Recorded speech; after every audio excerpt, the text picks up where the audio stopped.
Things you didn't know about Rome. 5 minutes ago, the Colosseum and its Valerium. Did you know the Colosseum had a giant retractable roof? Yes, 2,000 years ago, the Romans used a massive system of sails called the Valerium.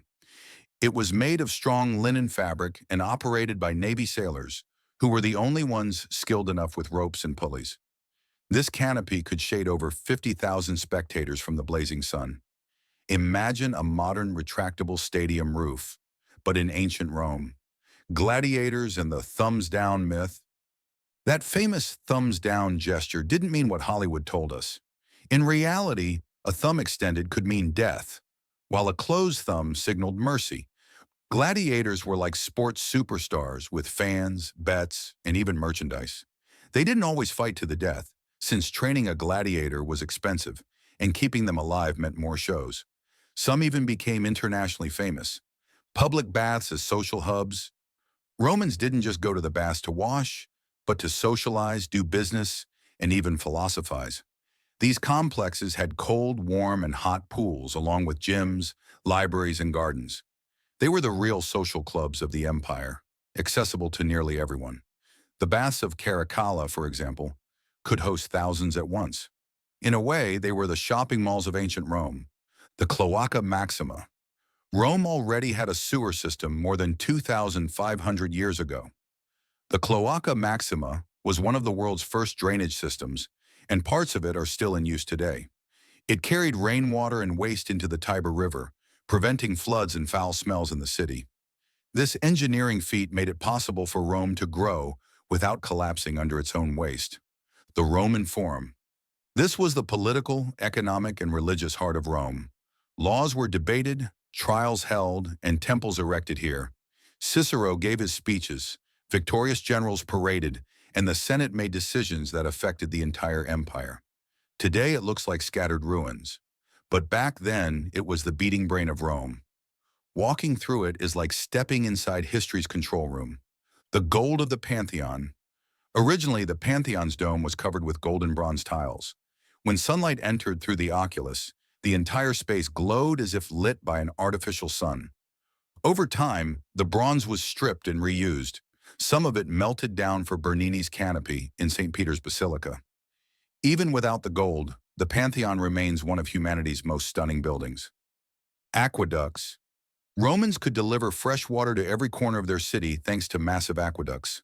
Some stretched for dozens of kilometers, powered only by gravity.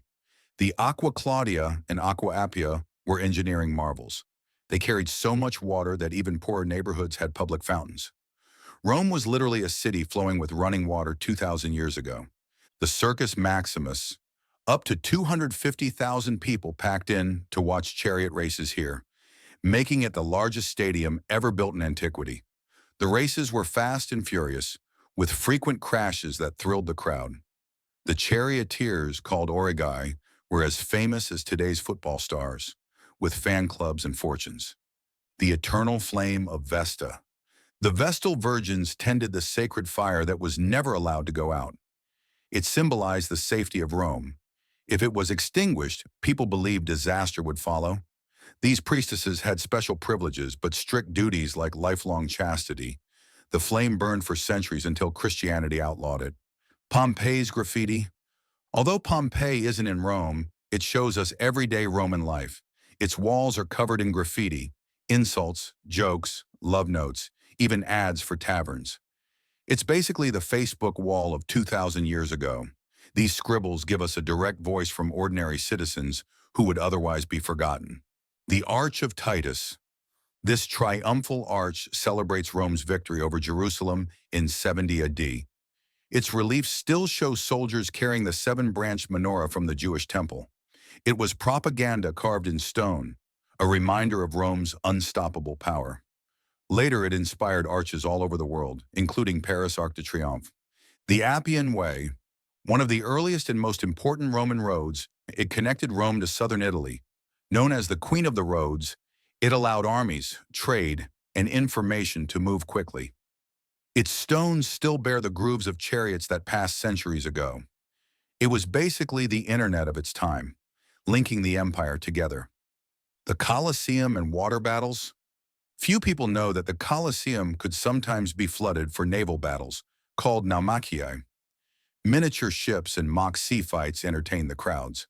Although the system was complicated and not often used, it shows the Romans' obsession with spectacle. They could turn anything into entertainment. The mouth of truth. A huge marble disc with a carved face said to bite the hand of liars. Found in the Church of Santa Maria in Cosmedin, it became iconic thanks to Hollywood movies. It was probably just a sewer cover, but the legend lives on. Thousands of tourists still test their luck by sticking their hands inside. Castel San Angelo. Built as Emperor Hadrian's mausoleum, it later became a papal fortress. Secret passages connected to the Vatican, used by popes in times of danger. Over the centuries, it was also a prison and refuge. Today, it's a museum that reveals its many lives. The cats of Largo di Torre Argentina. These ruins mark the spot where Julius Caesar was assassinated. Today, dozens of stray cats live among the ancient columns. Locals care for them, and they've become a quirky tourist attraction. It's one of those places where ancient and modern Rome blend in the most unexpected way. The Vatican Obelisk. Standing in St. Peter's Square, this Egyptian obelisk was brought to Rome by Caligula. It has witnessed persecutions, the rise of Christianity, and millions of pilgrims. It's a literal piece of Egypt planted in the heart of Catholicism. The catacombs. Beneath Rome lies a network of tunnels where early Christians buried their dead and held secret gatherings. The walls are covered with frescoes and symbols of their faith during times of persecution. These silent passageways stretch for miles, preserving a mysterious, underground Rome. The Pantheon and its inscriptions. Its Latin inscription still honors Marcus Agrippa, even though Emperor Hadrian rebuilt it centuries later. Its marbles came from Egypt, Syria, and all over the empire, gathering the Roman world under one dome. The concrete dome remains the largest unreinforced dome in the world. Later, it inspired Renaissance masterpieces like St. Peter's Basilica. Piazza del Campidoglio. Michelangelo designed this square with star patterns and geometric lines that guide the eye toward the center. He envisioned it as a theatrical stage blending politics and art. From here, you can look out over the Roman Forum. Today, it still houses the City Hall, uniting past and present. At night, the reflections make it glow like a living artwork. Via Margutta. This bohemian street once housed artists like Picasso and Fellini. It's full of galleries, workshops, and charming corners. It even appeared in Roman Holiday, giving it a romantic aura. Today, it's one of the most exclusive addresses in the city while keeping its artistic soul alive. The Jewish ghetto and its food. This neighborhood gave the world carciofi alla Judea, whole fried artichokes that are crispy and delicious. It's a blend of Jewish tradition and Roman flavor. Walking here feels like stepping into a small town within the big city. It also preserves historic synagogues and monuments that tell the story of a community that endured hardship but thrives today with life and culture. The Theater of Marcellus, often called the Small Colosseum, it was built by Augustus in honor of his nephew Marcellus. Today, its arches support modern apartments where people still live. This clash of ancient and modern makes it truly unique.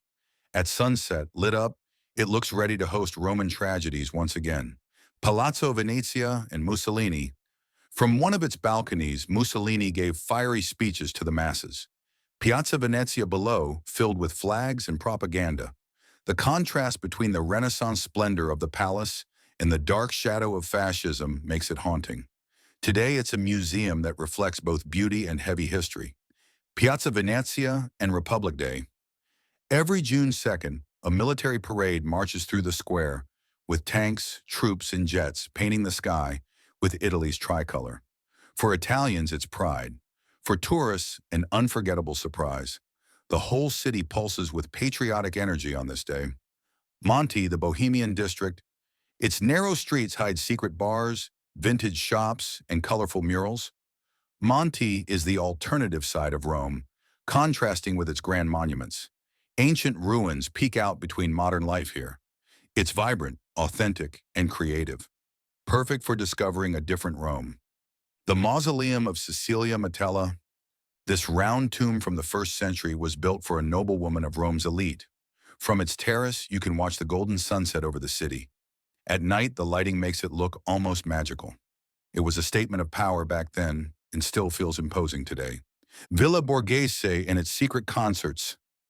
Hidden among gardens and terraces, intimate outdoor concerts are sometimes held here.